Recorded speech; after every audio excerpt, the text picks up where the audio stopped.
amount of money laundered every year is estimated at 2 to 5% of global GDP.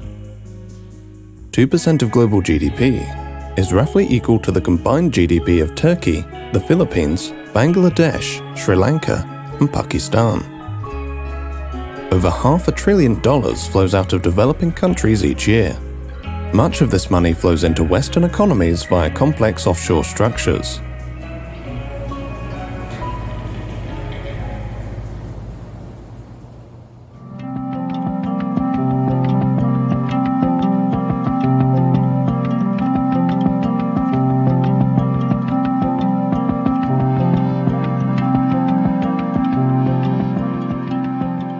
In 1952, the future Kenyan President Jomo Kenyatta is imprisoned by the British colonial authorities.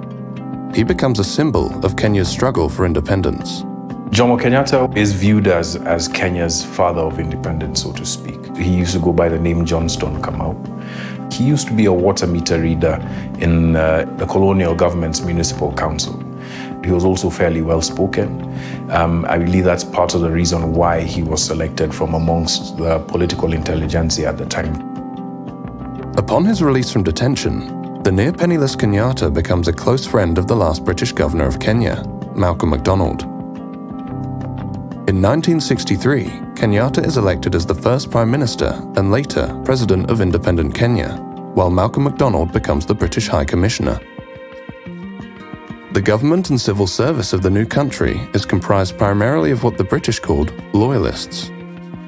Post-independence, Britain retains a number of military sites in Kenya. Today, Britain trains 6 infantry battalions in Kenya every year. 60 years after independence, the Kenyatta family is one of the wealthiest in Kenya. The Kenyatta family have vast investments in land across the country, right down to the coast, all the way up to the what was called the White Highlands. They own the biggest milk company in Kenya. They own one of Kenya's biggest banks. They have a chain of hotels.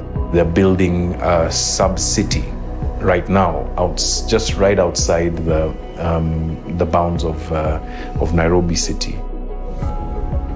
There's always been an open question about how Jomo Kenyatta was able to become such a rich person. Just 1 or 2 years after becoming president, his salary at the time doesn't match the kind of wealth that he has.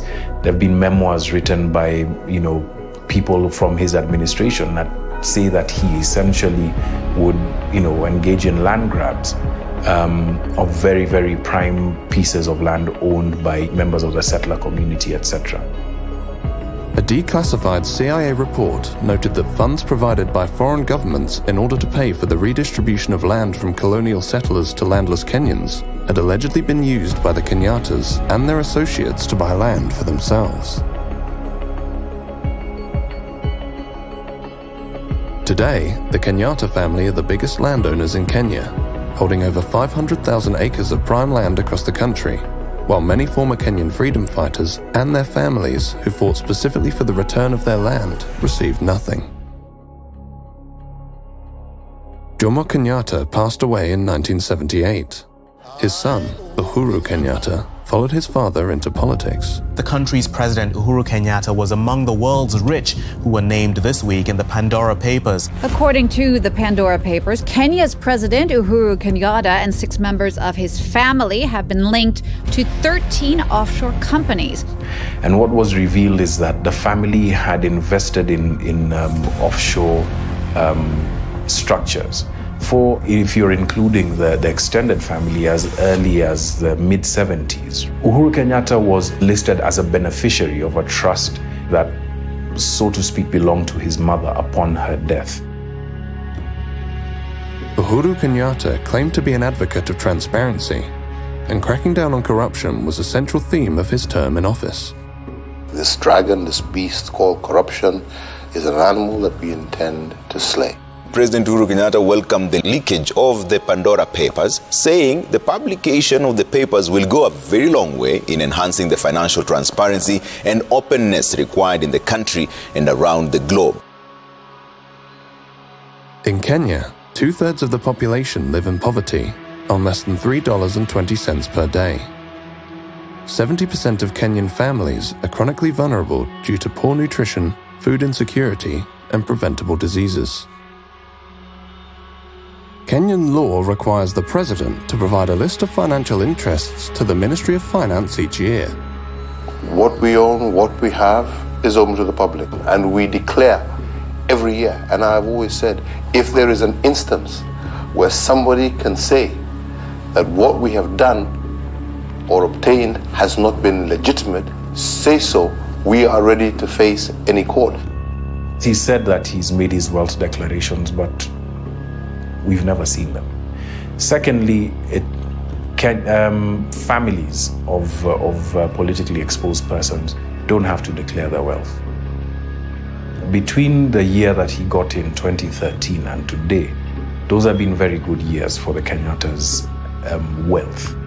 There is this feeling that the Kenyattas, as well as other political elite, they have become fabulously wealthy at a time when Kenya is suffering from the worst levels of corruption that it has seen in years. How it's been described is that there's been one rule for the elite, especially the elite that's connected to power, and another for everybody else. So that's what the perception is. I think I'll leave it at that. Yeah. The Kenyattas are what are known as politically exposed persons, or PEPs. A politically exposed person is someone who holds a public function and as a result presents a higher risk of being involved in bribery or corruption.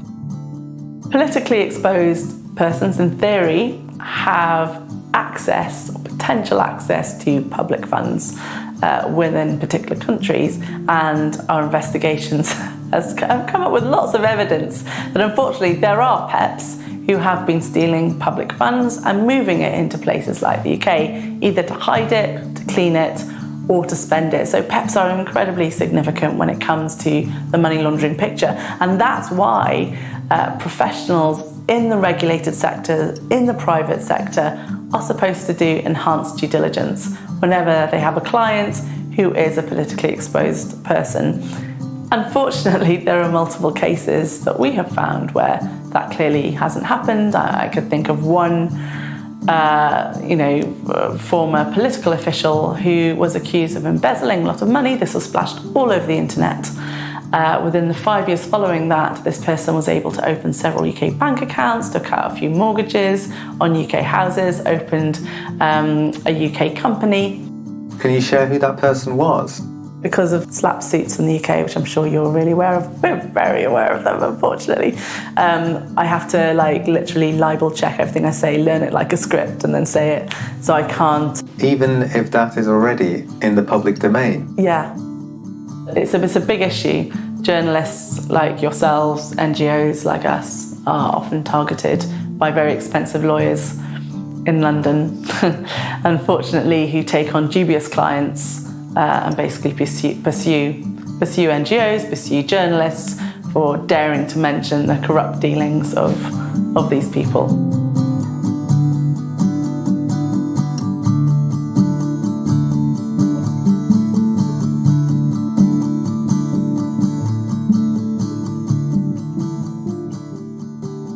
The Kenyattas are not the only developing world political dynasty who have amassed wealth and land beyond their known sources of income. Since coming to power after the dissolution of the Soviet Union, the Aliyev family of Azerbaijan have accumulated a vast fortune and business empire. Azerbaijan is a major crude oil and natural gas producer. Fossil fuels are so abundant that surface oil deposits have burnt for centuries. The UK is the largest foreign investor in Azerbaijan, making up over half of all foreign investment. The Aliyev family is the richest family in Azerbaijan. They came to power in 1993 when Heydar Aliyev, a former KGB general and Secretary General of Azerbaijan Soviet Republic, orchestrated a coup. In 1993, Heydar Aliyev seized power in a coup. Shortly before Heydar Aliyev's death, his son, Ilham Aliyev, took over as president and has remained in power ever since. BP arrived in Azerbaijan in 1992 and after the coup signed a secret deal with the new president. Today, BP is the largest foreign oil company in Azerbaijan. The political opposition has always said that British Petroleum was responsible for the state coup. They brought Heydar Aliyev to power. I remember in 1993, during that difficult electoral and coup period, the British private security companies were doing something in Azerbaijan. Maybe they came to protect someone high-level officials of British Petroleum, or maybe they came to help protect members of the Aliyev family. We don't know. Nobody knows what is in this contract between British Petroleum and Aliyev. It's like biggest state secret in Azerbaijan. On its website, BP calls this contract the contract for the new century. The Aliyev family have vast business interests in Azerbaijan. Who is the owner of 5 biggest commercial banks in Azerbaijan? It's the Aliyev family. Who is the owner of the biggest private transportation company? It's the Aliyev family. Who is the owner of the biggest 5-star hotel networks in Azerbaijan? Again, it's the Aliyev family. They privatized the state's biggest banks, and after they made themselves owner of these banks, they start using these banks to launder money.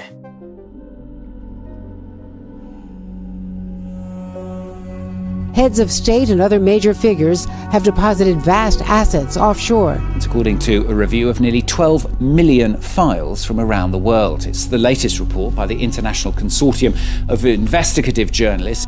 The Pandora Papers expose a London property empire worth nearly $700 million amassed by the ruling family of Azerbaijan. So one of the properties that we looked at was on Conduit Street in central London. This property was bought in 2009 by a company owned by one of the associates of the presidency of Azerbaijan. And then this property was basically sold shortly after that to the daughter, who was 19 at the time, Arzu Aliyeva. And eventually it was sold to the Crown Estate, which is, owned by Queen Elizabeth II. The Aliyevs made a profit of £31 million. There was another property in Mayfair, Maddox Street, which was transferred to Heydar Aliyev, who was the 11-year-old son of the president of Azerbaijan. So, overnight, the tenants started paying their rent to an 11-year-old boy. In Kensington, there was a cluster of properties in one development called Thornwood Gardens. Over here in Holborn, there was a hotel. When the Italian newspaper La Repubblica asked Ilham Aliyev about the Pandora Papers revelations, he replied, "Some forces in the West try to use these kind of insinuations or half-truths in order to discredit the image of Azerbaijan and undermine Azerbaijan's position. They want to accuse us. They want to subordinate us. They want to impose their will on us. And I say, no. I will defend Azerbaijan, its sovereignty, its independence, its choice until the end of my life. And all these kind of dirty stories mean nothing to me and to the people of Azerbaijan."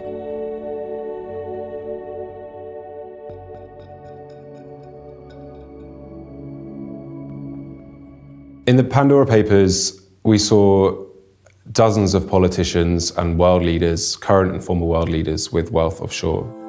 Offshore service providers are supposed to conduct enhanced due diligence and really scrutinize the sources of wealth of the politically connected people that they provide services to.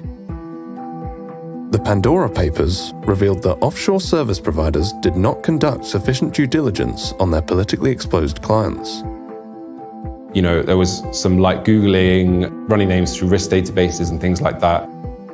The people conducting these checks are really doing checks to be seen to be doing checks. At the moment, it's very hard to pursue large banks and big firms for money laundering offences because we do not have a failure to prevent money laundering offence within UK law, which Transparency International very much believes we should have. Our research identified 582 UK individuals and firms who were involved in major money laundering cases. You have people who will turn a blind eye to any anything they may discover proceed anyway, and those who maybe don't do enhanced due diligence when they should, you will find individuals and firms that will actually deliberately go out to try and get the services of those who are potentially involved in corruption and criminality, because it's big business, it's big money. There are 84,000 UK properties that are owned anonymously. Now, of course, some of those will be owned with the legitimate money, but it's quite possible that a lot will be owned with suspicious funds. Baku, the capital of Azerbaijan, is an unusual place. It is not just the prevalence of stray cats that make it unusual, because even more prevalent than cats are police and security officials. There is a security official on every street, on every corner, even underneath bridges. Ornate parks of marble and sandstone are scattered throughout the city. Only in the suburbs and on the edges of Baku is the fairy tale confronted by reality. In 2005, Azerbaijan signed the UN Convention Against Corruption. One of the requirements of that treaty was to implement financial declaration for all state officials. Parliament ratified that treaty. Yet, until today, 17 years later, nobody is declaring their wealth. The first journalist who exposed the huge corruption in the government was killed at the front door of his house. After that, we saw that all journalists who spoke about stolen assets, they have a problem. They are put in jail. Their lives become extremely difficult. They are prosecuted, they are blackmailed with private family issues.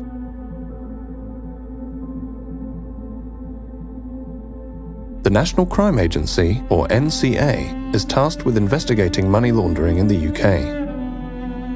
I think there are reasonable grounds for the NCA to investigate assets owned by or linked to the Aliyev family in the UK. It's not always entirely clear how the presidential family has made their wealth.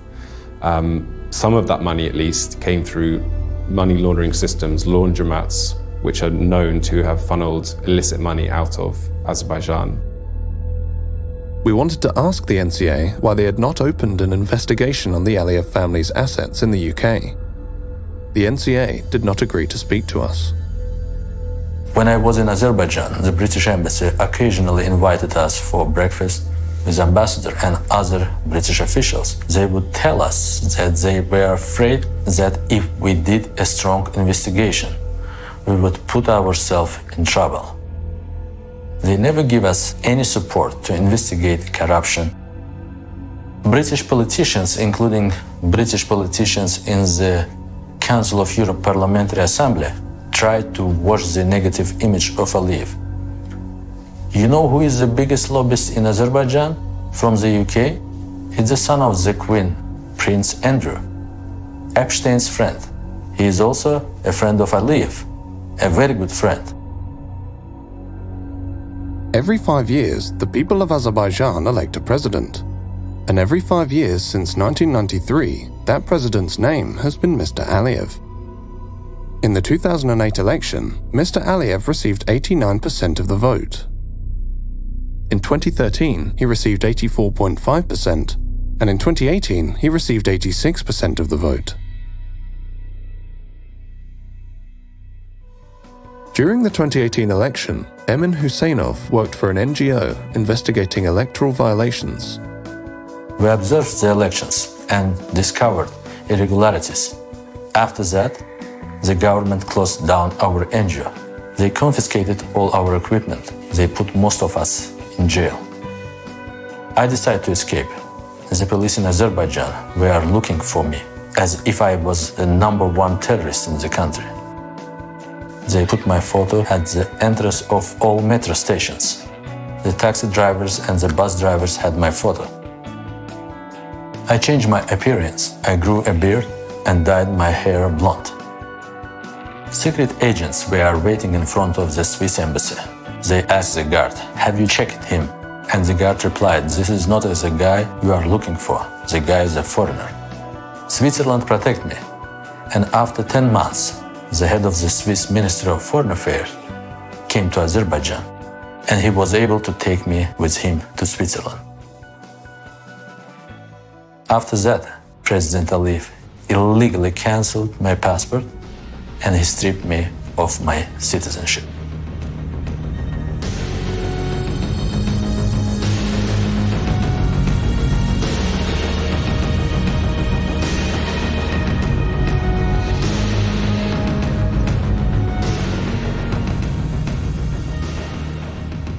The Aliyev family's love of London property and use of offshore financial secrecy to hide their wealth is mirrored by another political dynasty of the developing world, the Sharifs of Pakistan. The Prime Minister of Pakistan has been disqualified from office. The court also disqualified the country's finance minister, Ishaq Dar. This verdict was unanimous. All the 5 judges declared that Prime Minister Nawaz Sharif is not an honest and sagacious person, and hence he should be disqualified. Nawaz Sharif is the 3 times elected Prime Minister of Pakistan. During his premiership in the 90s, Nawaz Sharif privatized many state-owned industries. The privatization policies which were initiated by Mr. Nawaz Sharif during his stints as Prime Minister during the 90s, that is the start of corruption, where a lot of state holdings, they were portrayed as if they are making losses, and then they were handed out to different political backers of Nawaz Sharif, his friends and his business associates. The government of Nawaz Sharif then passed a law that the tax authorities in Pakistan could not question the origin of money that entered Pakistan from abroad. One thing which we need to remember, and this is very, very important. When you're in the power, you can make laws according to your will. You can actually manipulate the system. You can bribe the people. You can get cuts from wherever you want. And this is what the Sharifs has been doing. And this is what they've been accused over the years. It's a close-knit family affair. In the case of Hudaybiyah paper mill, once you look at the directors and shareholders, it's only the entire Sharif family, the immediate blood relations, and a few cousins who are also mentioned as directors. To look at the shareholding of Ramzan sugar mill, that gives you an idea that it is run by Chief Executive Officer Mr. Hamza Shahbaz Sharif. Shahbaz Sharif is a younger brother of Nawaz Sharif. He was the leader of the Punjab Assembly while his brother was Prime Minister. He is accused of laundering tens of millions of dollars through the Ramzan sugar mill, a company owned by the Sharif family. Accounts were opened in the name of these low-level, low-wage employees who do not come into the tax net. Money used to be deposited in those accounts, and finally they used to land in the accounts of either Mr. Hamza Shahbaz Sharif, Mr. Sulaiman Shahbaz Sharif, or Mr. Shahbaz Sharif himself. In fact, these files which you see here, it gives the names, it gives the banking documents, the challans, everything which is mentioned in these, all the banking record, the names of the low-wage employees. Here is one example. Look at it. Mr. Masroor Anwar, he is depositing this in the name of Mr. Shahbaz Sharif. This is 1.6 million rupees. This was deposited in Habib Bank of Pakistan on 27th April 2017 when Shahbaz Sharif was the Chief Minister. This is another deposit, 13th May 2016, in the name of Mia Muhammad Shahbaz Sharif, an amount of 6,52,451 rupees deposited in an account by Mr. Masroor Anwar. 1 crore and 90 lakh rupees being deposited in the account of Mr. Shahbaz Sharif by Masroor Anwar. Now, you might ask, who is Masroor Anwar? Masroor Anwar, according to this investigation by the Federal Investigation Agency, was a low-level employee of Sharif family. Your own family member is the finance minister and your other brother is the prime minister. So then entire banking chain was there to facilitate them. And I was talking to one of the sources in the investigation because once they investigated the bankers as to how it was happening under their nose and why they didn't stop all these activities, they said that people used to come with gunmen into the banks. And one of the female investigators said she was crying a banking official that what we could have done. The bank managers, they used to get a call from top executives in the bank. The banks themselves were part of this nexus of covering up the corruption of the Sharif family. The so-called Panama Papers contain allegations of money laundering and tax evasion, involving world leaders, and where some of them are accused of hiding their money in many cases in an effort to avoid taxes. It was a surprise for the people in Pakistan because it came out internationally. It had much more credibility because previously over the years, the Sharif family had been using the news that all these allegations against them are politically motivated. Sharif's 3 children are named in the Panama Papers. His family owns properties in London through offshore accounts. Sharif's daughter denies owning the London properties. Documents from her allegedly date back to 2006 and show she is a trustee of the properties, not an owner. But those documents are written in a font called Calibri, which was not commercially available until 2007. If you look at 1992 and 93, this is a very important time. Mariam assets grew 21 times. And there's no justification for that. In a single year, you are not a business owner. There's no business under your name, but 21 times your assets are going up. In 1992, Mariam Nawaz turned 19 years old. After the Panama Papers revelations, Pakistan's investigative agencies probed the financial affairs of the Sharif family. The joint investigation team basically found out that Mr. Nawaz Sharif could not justify the assets he had made from known sources of income. That was one of the main charges. The matter was sent for criminal prosecution. In criminal prosecution, there was a trial which went on for almost a year. And in that trial, not even a single answer came from Mr. Sharif about the origin of his wealth or the explanation of those 4 Avonfield flats in London. Where is the money trail? That they have never been able to prove. The Sharif family is believed to be one of the wealthiest in Pakistan, but the origin of their wealth remains a mystery. The flat that you're living in at the moment in Mayfair was actually named in the Pakistani paper, The News, last year as one of 4 which was illegally bought by your father through various Swiss and offshore companies. Why don't people who are actually blaming us for that go to the courts and prove it? But do you know who owns the flat that you're living in? Well, that is not the question right now. Why not? But it's the question I'm asking you. Do you know who owns the flat? Well, it's on a rent. I'm renting on a rent basis, which comes from every quarter from Pakistan. You're renting it personally, or the money comes from Pakistan? The money comes from Pakistan. I'm just like any other student living with his parents. I doesn't necessarily has to know about what the facts and who owns the flat and who pays for the rents and who pays for my living. The family deserves all this. It is not my fault that I was born in a rich family, in a wealthy family. My grandfather earned that with a hard work, sheer hard work. When you ask them that where you got this money from, they will start telling you the story of their late grandfather. At the time of independence, we came from India, we have businesses. Seriously speaking, there's no business in the world which has no money trail. If you look at their tax filings, it doesn't come out as a big industrial family. The Sharifs never featured in that rich families of Pakistan. But now if you make a list of the richest families in Pakistan, then definitely Sharifs would feature in the top 10, maybe in the top 5, because exact amount of their holdings as to how much is hidden in Luxembourg, in UK, in UAE, in Saudi Arabia, what is in different bank accounts in the United States, that is not known. Whether it is $4 billion or $5 billion, that is not known. In December 2018, as a result of the Panama Papers revelations, Nawaz Sharif and his daughter are sentenced to 7 years on corruption charges. Nawaz Sharif is granted bail for medical treatment in London and refuses to return to Pakistan. From London, Nawaz Sharif claims his downfall is a conspiracy by the Pakistani military. बिजली का bill बिजली बनकर गरीब पर गिर रहा है बाजवा साहब, जवाब आपको देना होगा। दवाई ना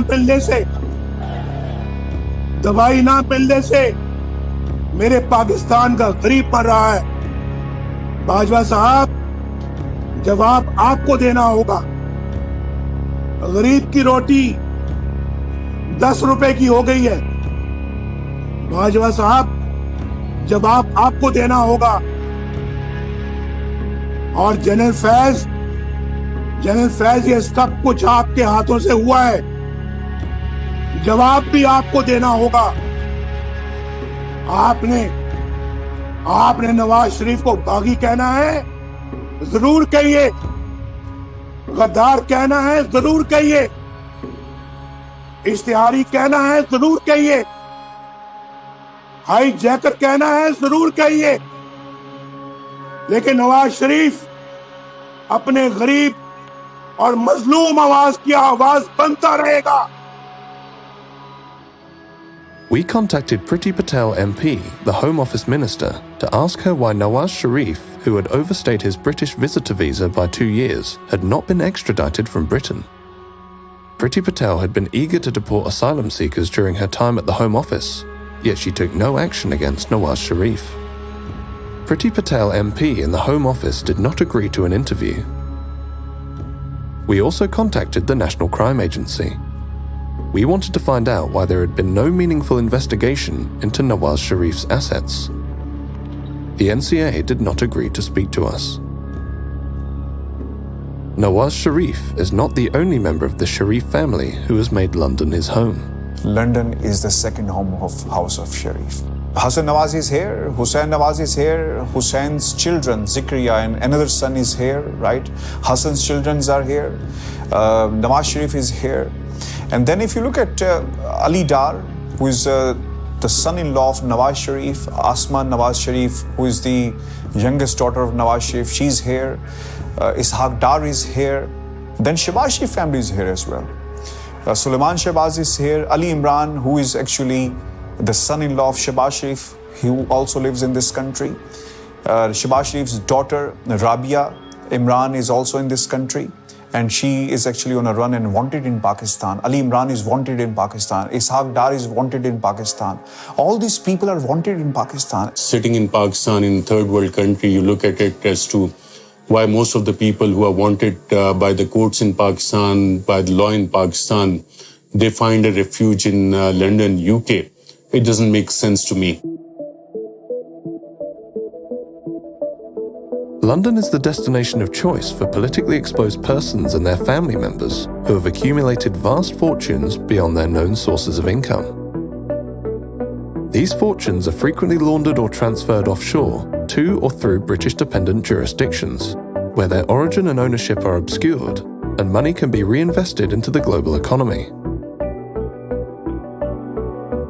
Capital flight is a major concern for developing countries.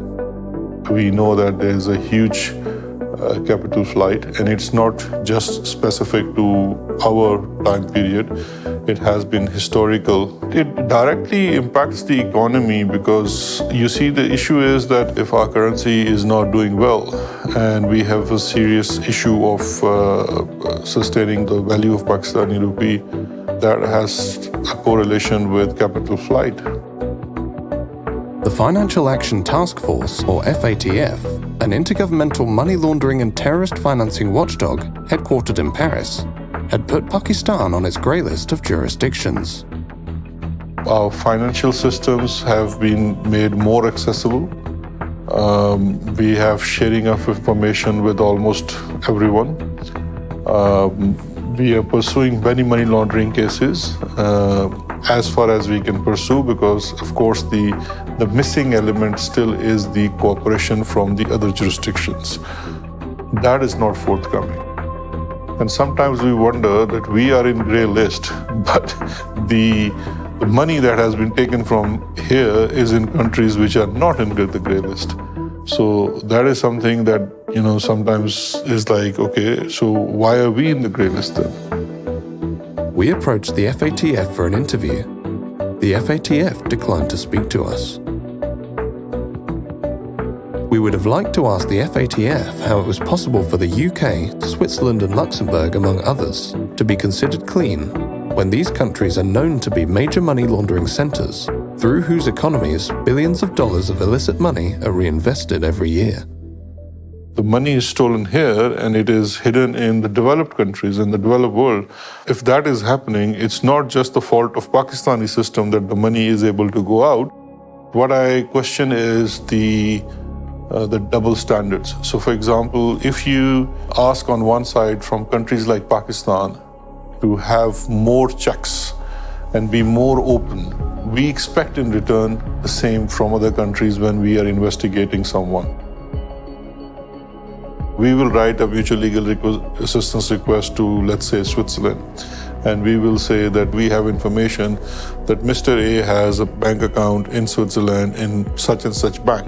We don't know the branch, we don't know the account number, but he's definitely in the system and his identity, date of birth, everything is shared, and we will seek information. And maybe 1 year or 2 years after, we will receive certain questions from saying, can you identify the branch name, or can you give us the account number? Whereas we have said in our first request, we don't have those. When Pakistan Tehreek-e-Insaf government came into power, we formed an informal arrangement with the UK authorities called Justice and Accountability Initiative, and NCA also set up a small anti-corruption unit within NCA, which was to assist in Pakistan on its request. The Home Office and the NCA, the UK's national crime agency, are responsible for dealing with mutual legal assistance requests by foreign states. Pakistan filed numerous MLA requests in relation to the Sharif family's assets in London. The requests on Sharif families are taking a lot of time. It's taking way too long to take some simple actions like, for example, freezing of assets or investigating the assets or the activities in the UK when people are, facing charges or convicted of serious crime in Pakistan. Pakistan did its part. We did our investigation, we did our inquiry, but has there been any investigation on British side? We don't know. What about the Mayfair flats? What about the whole property portfolio of Hassan Nawaz that has come in Panama Papers? The impression that goes to people is that everyone who commits such crimes or who is involved in corruption ends up in London, living in Mayfair flats.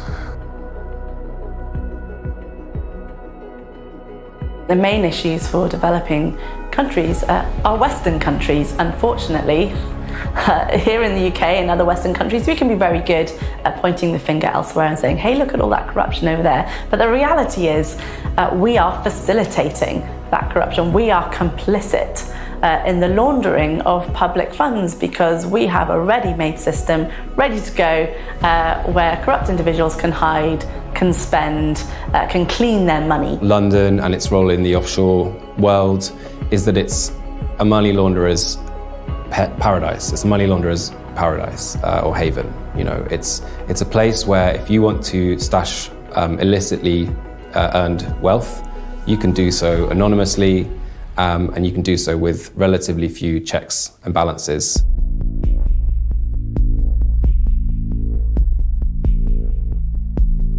The Russian President Vladimir Putin has launched a major military operation against Ukraine. Thousands of troops, backed by tanks and missile fire, have crossed the border into Ukraine on every front. Ukrainian President Volodymyr Zelensky called on all of its citizens who were ready to defend the country from Russian forces to come forward, saying Kyiv would issue weapons to everyone who wants them.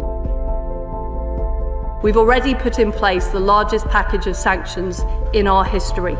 Today, the White House announced new sanctions against members of the Russian elite. Tying Russian oligarchs directly to assets is proving very difficult because they're all masters of using shell companies and relatives to hide their true ownership. For those who wish to hide their money, British-dependent territories such as the Cayman Islands, Jersey, and the British Virgin Islands are the destination of choice. In the past, Britain has claimed that these jurisdictions are independent and it cannot dictate their laws.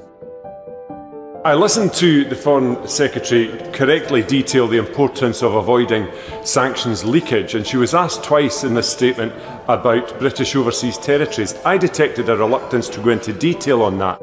I've been very clear that we will absolutely be including overseas territories in all of these measures we're taking. We contacted the Foreign Office because we wanted to ask them if they would now take similar action against illicit money from other countries. The Foreign Office declined to be interviewed for this documentary.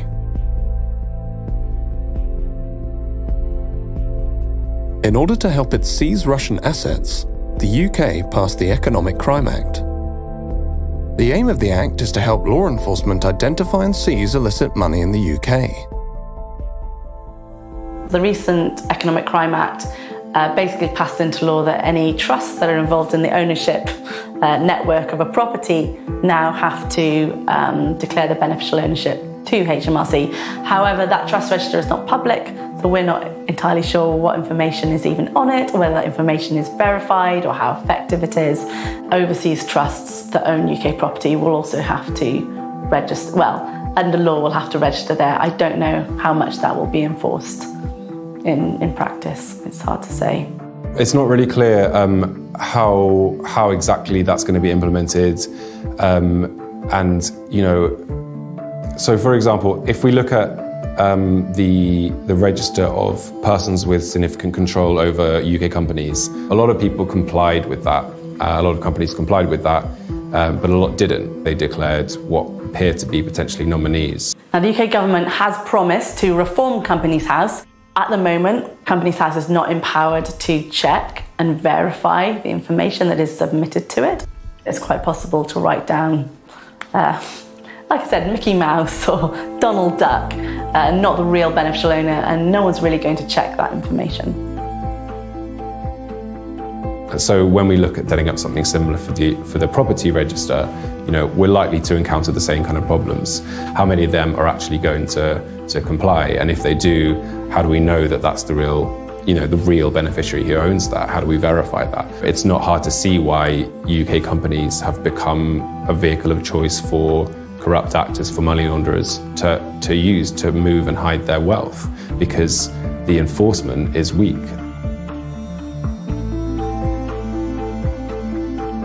We wanted to speak to the NCA about what they felt would help them tackle the issue of money laundering in the UK.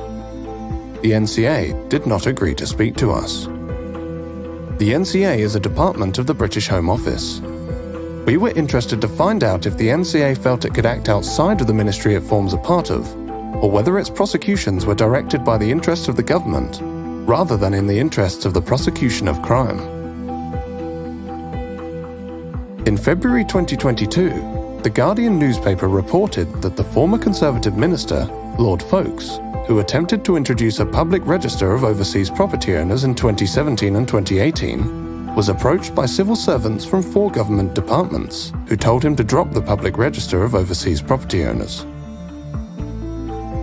Lord Folkes told the newspaper that it is a real irony that our reputation for protecting the rule of law is one of the things that attracts people who have very little regard for the rule of law themselves and come from countries which ignore it almost altogether.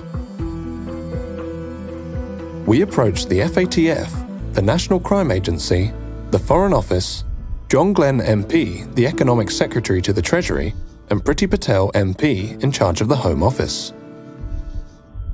None of these individuals and organisations agreed to take part in this documentary. But when we contacted Imran Khan, the then Prime Minister of Pakistan, Imran Khan agreed to our request for an interview. Hello, my question is you. How are you? Very well, thank you. And you? Good, thanks. So you're not going to be in the gallery? No, we'll be after. So what is this sort of like a documentary? Yes. Or is it a question and answer? It's a documentary about individuals who've become very wealthy by being at the centre of power and currently have a lot of wealth in London, especially in property. Corruption is not just an issue for Pakistan. it is an issue for all the poor countries. In fact, I've come to this conclusion that countries are poor only because of corruption, and corruption of the elite. It's the corruption of the powerful that destroys a country, not the corruption of the weak. When I, as a prime minister, if I want to make money from my country, steal money and then send it abroad, I can only do it if I weaken the state institutions that would check my corruption. So the institutions get corrupt and they get weaker and they cannot stand in front of the powerful. The richer countries must come forward and treat money taken out of poor countries, money laundered out of poor countries, the same way as terror financing and as drug money. Because these two, terror financing and drug money, affect the richer countries, the laws are very strict.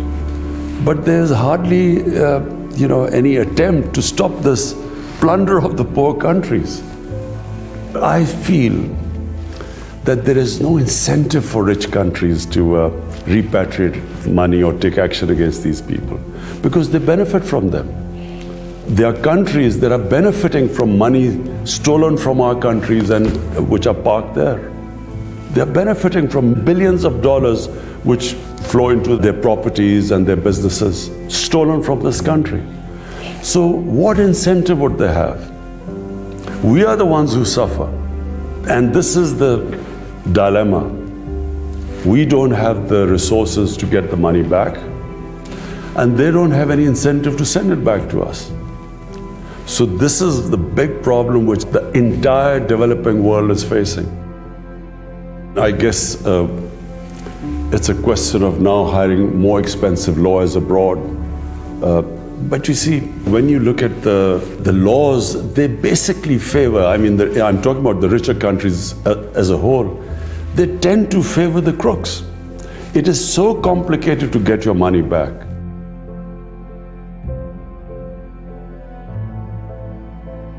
Imran Khan has raised this issue in almost every forum that the rich countries must take care of poor countries, and the care involves that the looted money that is now invested in the rich countries must be returned to the original countries. In Panama Papers, the properties of Sharifs are categorically mentioned, and all these properties are in the heart of London. And everyone, including the British government, knows that these properties are actually bought from laundered money. I think international politics play a big role here. So some countries, they say that what is ours and what is yours is also ours. So this is the case with British government right now. The United Kingdom, that the United States increasingly, that various other territories in the West are not only refusing to dismantle or make more open and accountable these kinds of systems, but are actively supporting territories that allow for the inflow of illicit financial wealth. And the world needs to be able to wake up to something like this. They'll shout about the Jeff Bezos and Elon Musks and Apples and all sorts of things, but they're eerily silent about the wealth that's being taken out and invested because it helps their countries. That's not right.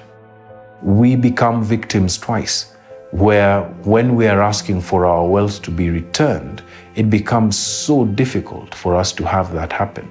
The Congolese still don't have the wealth from Mobutu Sese Seko's reign returned. The Nigerians still don't have wealth from Sani Abacha and many other people returned. I'd say the same probably of the Dos Santos regime. Countries that actively build these systems, actively finance these systems and protect them, don't do enough to be able to make them more open and accountable. That's just not right. Offshore leaks have revealed time and time again that politically exposed persons use secrecy jurisdictions to hide their wealth, launder their wealth, and reinvest that wealth back into the global economy. A large part of the international financial system and many of the major financial secrecy jurisdictions are controlled and regulated by Western interests. Imran Khan frequently spoke out against money laundering and offshore financial centers. His government challenged Western institutions and governments to return and reveal dirty money and undeclared assets of Pakistani origin, pursued an independent foreign policy, and angered the US by refusing to host CIA sites on Pakistani soil.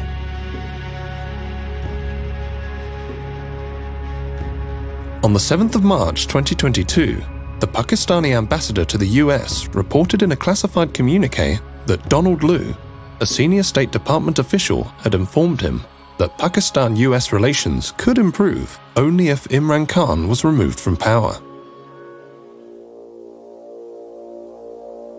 Khan actually accused the US of being behind a conspiracy to get him ousted from power. The Prime Minister of Pakistan accused the US of working with the opposition to remove him from power. There is absolutely no truth to that allegation. We are not going to let propaganda, misinformation, and disinformation, lies, get in the way of any bilateral relationship we have, including with the bilateral relationship we have with Pakistan. Prime Minister Imran Khan has been ousted from power. Lawmakers elected the opposition leader Shahbaz Sharif as the country's new prime minister. A new dawn has started. A new day is coming. Allah has answered the prayers of millions. When Shahbaz Sharif, the brother of Nawaz Sharif, was appointed prime minister on Monday the 11th of April, the Guardian newspaper wrote, "He is known as a diligent administrator with such a great love of poetry that he often opens official meetings with recitals of famous revolutionary Urdu poets. His first words to Parliament were, 'One must set himself free from all bounds of desires.'" Imran Khan claimed he had been removed by a foreign-backed conspiracy. The US Embassy was calling members of my party, backbenchers who were not happy, and they were the first ones who then jumped ship. And they were the ones who then offered $1 million each to buy my other members of parliament who actually jumped ship later on. And then Donald Lu's conversation with the ambassador, the next day the no confidence motion is tabled in the assembly. What do you think? You have made some significant allegations there. When it's not will allegations. You show we the have hard this evidence. Why would I want to blame the US if I did not have hard evidence? This was an official message with note takers given to our ambassador, message received by me, by our president, given to the Chief Justice of Pakistan. This is real. Not only was a democratically elected government removed through the conspiracy, we have been replaced by a bunch of criminals. 60% of the cabinet, which is sitting right now, is on bail.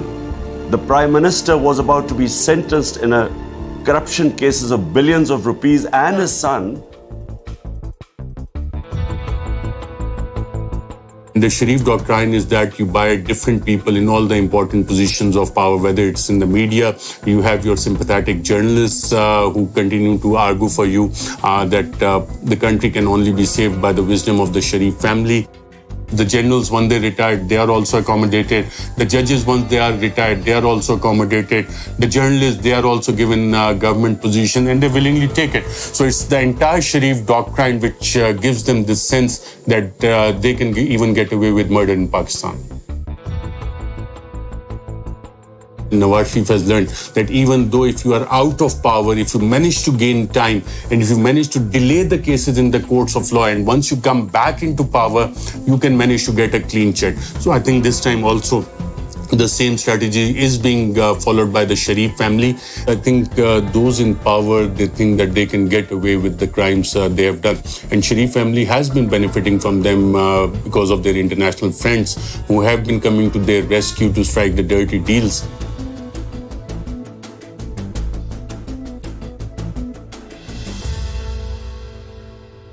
Someone once said that to accumulate wealth beyond one's wildest dreams, one must be close to the individuals who make the rules and who enforce those rules. When Shahbaz Sharif's coalition government was appointed, one of its first actions was to pass an amendment to restrict the power of the National Accountability Bureau, which had been in charge of investigating white-collar crime by public office holders. The amendment, which was passed in June 2022, was to take effect retrospectively. The amendment stipulated that the courts had to decide on the outcome of a case within 1 year, and stated that if sufficient evidence was not provided at the time of the arrest, the arresting officer could face 5 years in jail for the filing of a false reference. Dr. Muhammad Rizwan, the 47-year-old chief investigator who presided over the investigation against Shahbaz Sharif and his family in the Ramzan sugar mills case, died of a heart attack on the 9th of May 2022. Another investigator on the same case suffered a heart attack and remains in critical condition. Malik Masood, through whose accounts prosecutors alleged 3.7 billion Pakistani rupees were laundered to various Sharif family members, had been cooperating with investigators when he too suffered a heart attack and died on the 7th of June 2022. The 49-year-old had been a tea boy at the Ramzan sugar mills, where he drew a salary of approximately $300 per annum for his work at the Sharif family-owned enterprise. According to the Wealth Report, London is the wealth capital of the world, beating New York to the top spot. London is the favoured playground of the world's politically exposed oligarchs and their family members. The Sharif family of Pakistan, the Aliyevs of Azerbaijan, the Kenyattas of Kenya, and many other current and former politically connected families who acquired vast fortunes beyond their known sources of income own billions of pounds of prime London property. London boasts the greatest diversity of international property investors, with people from 45 countries owning properties in London. British-dependent jurisdictions continue to offer financial secrecy and tax evasion services. 84,000 properties in the UK are owned anonymously. The UK government has made repeated promises to crack down on dirty money, but on each occasion, the government has failed to implement the promised legislation or watered down the legislation so as to make it ineffective. Britain remains the capital of libel tourism, where the wealthy come to attempt to silence their critics. London continues to be a safe haven for the global elite that have fallen out of favour in their home countries. Pakistan under Imran Khan attempted for years to engage with Britain to repatriate laundered money. Many other developing countries have done the same, without success. We approached numerous UK government bodies and ministers for this documentary. Not one agreed to speak to us. The FATF, the Intergovernmental Money Laundering and Terrorist Financing Watchdog, headquartered in Paris, indicated in its first review after the ousting of Imran Khan that Pakistan had met all of the compliance recommendations to be removed from the FATF grey list.